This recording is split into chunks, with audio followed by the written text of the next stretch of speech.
చంద్రబాబు నాయుడు గారికి సరైనటువంటి అవకాశం ఇప్పుడు వచ్చింది.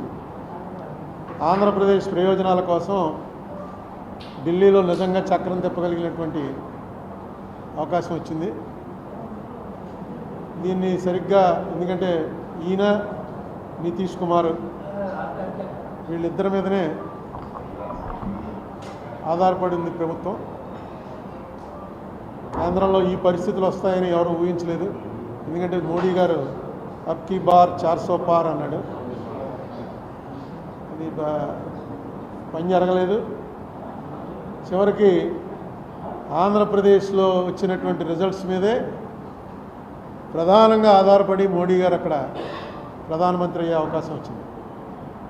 అందుకే ఆయన పార్లమెంట్లో మాట్లాడుతూ పక్కనే పవన్ కళ్యాణ్ని చూపించి ఏ పవన్ నహి ఆంధీ హై అన్నాడు.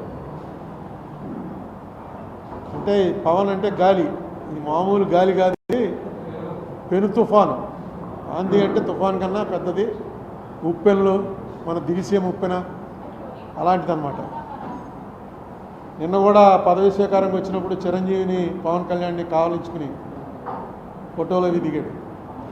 కారణం ఏంటంటే పవన్ కళ్యాణ్ గారు చాలాసార్లు చెప్పారనుకోండి, ఆయన వెళ్ళి తాపత్రయపడకపోతే ఈ ఎలియన్స్ కుదిరేది కాదు. ఈ ఎలియన్స్ కుదరకపోయినా ఇక్కడ చంద్రబాబు నాయుడు పవన్ కళ్యాణ్కి వచ్చిన నష్టం ఏం లేదు. ఏమో ఇంకా బీజేపీతో లేకపోతే ఇంకా 1-2 సీట్లు పెరిగినేమో కూడా. మోడీకి మాత్రం ఈ ఎలియన్స్ లేకపోతే ఏమోనో రిజల్ట్ వచ్చాక తెలిసింది. 293లో 21 తీసేస్తే 1 సీట్ ఎక్స్ట్రాలో ఉంటాడు. 1-2 వచ్చిన వాళ్ళు దాదాపుగా 30 మంది దాటున్నారు. అసలు మోడీ గారు ప్రధానమంత్రి అయ్యేవాడా లేదా అని కూడా అనుమానం వస్తుంది.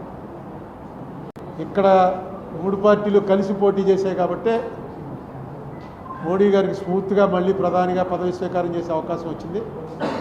అందుకే ఆయన అక్కడ పార్లమెంట్లోనూ ఏ ఆంధీ హై అని చెప్పి పవన్ కళ్యాణ్ చెప్పాడు.